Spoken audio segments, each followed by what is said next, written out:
Hello tout le monde, j'espère que vous allez bien. Alors ça y est, on est le 2 septembre, le Pumpkin Autumn Challenge a officiellement commencé et j'avais beaucoup trop hâte de vous faire cette vidéo. Je suis un peu déçu de vous la faire un peu tard, mais j'avais pas du tout eu le temps avant. Alors je sais pas si vous connaissez ce challenge, on en entend beaucoup parler depuis ces dernières semaines sur Booktube et sur Bookstagram. Pour ceux qui ne le connaissent pas, je vous fais un petit résumé vite fait, mais dans tous les cas, je vous mettrai en barre d'infos la vidéo de Guimauze qui explique vraiment très bien comment se passe le challenge. En gros, le Pumpkin Autumn Challenge, c'est un challenge qui commence le 1er septembre et qui se termine le 30 novembre. Et il consiste à lire des livres, évidemment, qui correspondent à des menus. En gros, Guimauze a créé 4 menus qui sont tous composés de sous-catégories. Et le but, c'est de choisir un nombre indéterminé de menus. Par exemple, vous pouvez en prendre 1, 2, 3 ou même choisir les 4. Et vous allez devoir lire des livres qui correspondent aux sous-catégories. Donc vous avez un menu par exemple qui traite plus de l'horreur, et donc dans ce menu il y aura des sous-catégories qui vont vous demander de lire des livres sanglants ou des livres qui parlent de fantômes, enfin vous voyez un peu le délire. Et donc pour valider ce challenge,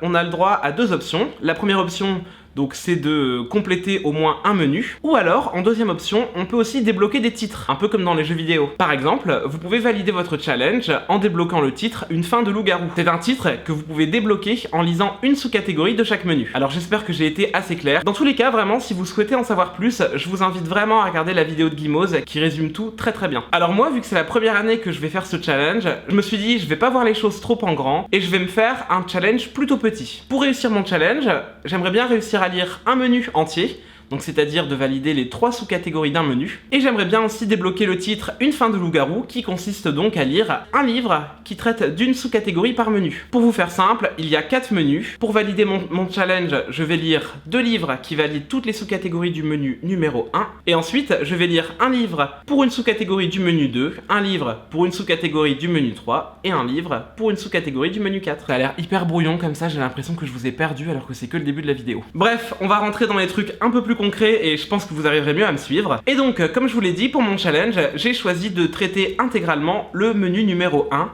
qui s'intitule Automne frissonnant. Dans le menu Automne frissonnant, on a 3 sous-catégories. La première, c'est le cri de la banshee, qui consiste à lire un livre d'horreur. La deuxième, c'est le fantôme de l'opéra, qui consiste à lire un livre qui traite de fantômes ou d'une histoire de fantômes. Et la troisième sous-catégorie s'intitule Vous reprendrez bien un verre de True Blood. Et donc pour celle-ci, il faut lire un livre un peu sanglant. Alors le premier livre que j'ai choisi pour ce menu, c'est ça, de Stephen King. Ça fait hyper longtemps que je veux le lire. Genre ça fait des mois que je me suis offert le coffret qui regroupe les 2 tomes.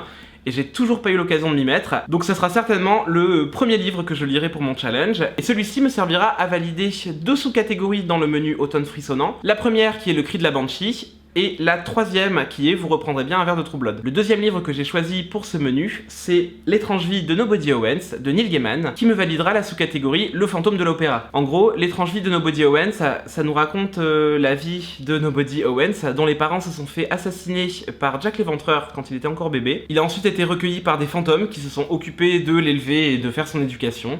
Et lui, arrivé à l'âge adulte, n'a qu'une seule envie, c'est de venger ses parents. D'ailleurs, je vous ai pas fait de résumé pour ça de Stephen King, mais pas sûr que ce soit très utile, je pense que vous connaissez tous l'histoire. Et maintenant, je vais vous présenter 3 livres qui me valideront donc une sous-catégorie pour les 3 autres menus. Pour le menu Automne douceur de vivre, j'ai décidé de valider la sous-catégorie La feuille d'automne emportée par le vent. Je lis mes notes. Feuille d'automne emportée par le vent en ronde monotone, tombant et tourbillonnant. Pour valider cette sous-catégorie, il faut choisir un livre dont la couverture est aux couleurs de l'automne, et j'ai choisi Sorcellerie de Terry Pratchett, édité chez La Talente. Voilà, la belle couverture jaune, orangée, avec un petit peu de rouge.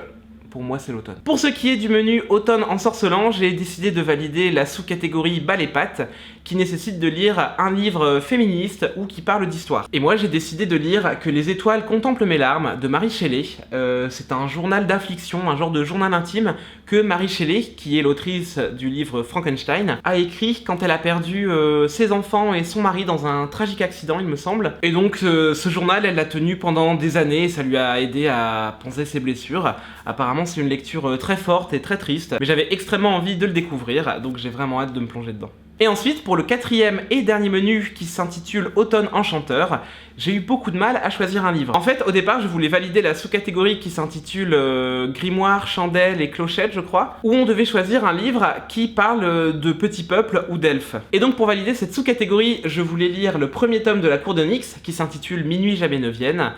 En gros, dans ce livre, on va suivre les intrigues de cour lors du règne de Élisabeth Ière. Sauf que là, l'histoire est un peu revisitée, car Élisabeth Ière est mêlée à des intrigues aussi bien avec la cour des humains qu'avec la cour du peuple souterrain qui habite sous Londres et qui est peuplée de fées, d'elfes et d'autres créatures. Donc on était en plein dans le thème petit peuple, sauf que je l'ai commencé il y a plus de 2 semaines et que je suis déjà à la fin. Or c'est un peu de la triche parce qu'on est censé attendre le 1er septembre pour commencer son challenge. Sauf que vu que je suis en plein dedans et que je suis presque à la fin, je vais quand même le terminer, mais je pense qu'il peut pas vraiment compter pour mon challenge. Donc je vais essayer d'en lire un deuxième. Et là j'ai choisi 3 sorcières de Terry Pratchett, toujours édité chez La Talente. Et donc celui-ci, je pense qu'il peut valider 2 sous-catégories de ce dernier menu, à savoir Clochette, Grimoire et Chandelle et Au détour de Brocéliande. Parce que dans 3 sorcières, on va suivre 3 sorcières qui vont se retrouver mêlées à des intrigues qui mélangent tous les contes populaires, donc La Belle au bois dormant, enfin plein de contes de ce genre-là, et qui vont être mélangés aussi avec les intrigues du théâtre de Shakespeare, donc tout ce qui est Hamlet, Othello, tout ça. Donc je trouvais que ça marchait plutôt bien pour cette catégorie, sauf que ça commence à faire beaucoup de livres, donc j'espère que j'aurai le temps de tout lire. Et voilà, c'est tout pour ma palle du Pumpkin Autumn Challenge. J'espère que la vidéo n'était pas trop fouillie, parce que parler de tous ces menus et de toutes ces sous-catégories, je m'en mêle un peu les pinceaux, donc j'espère que j'ai été clair et que j'ai pas fait d'erreur. N'hésitez pas à me dire dans les commentaires, vous avez choisi quel livre pour valider ce challenge, parce que je trouve que c'est vraiment un super challenge. Ça nous met trop en plus dans l'ambiance de l'automne, et comme je vous l'ai dit, c'est ma saison préférée. J'ai hâte qu'il fasse un petit peu froid et que les arbres perdent leurs feuilles et que je puisse ressortir mes plaids et mes mugs de thé. En tout cas, j'espère que ça vous aura plu. J'ai hâte de savoir la palle que vous avez choisie. Et puis je vous souhaite tous un très bon challenge si vous avez décidé d'y participer. Moi de mon côté, je vais aller terminer ma lecture de La Cour d'Onyx et puis je vais commencer ça de Stephen King. D'ailleurs, si vous voulez suivre l'avancement de mon challenge, n'oubliez pas de vous inscrire à mon compte Instagram. Je vous mettrai le lien dans la barre d'infos. Et ça pourra être sympa d'échanger en direct pour voir où est-ce qu'on en est dans nos lectures. Et moi je vous dis à très bientôt. Ciao.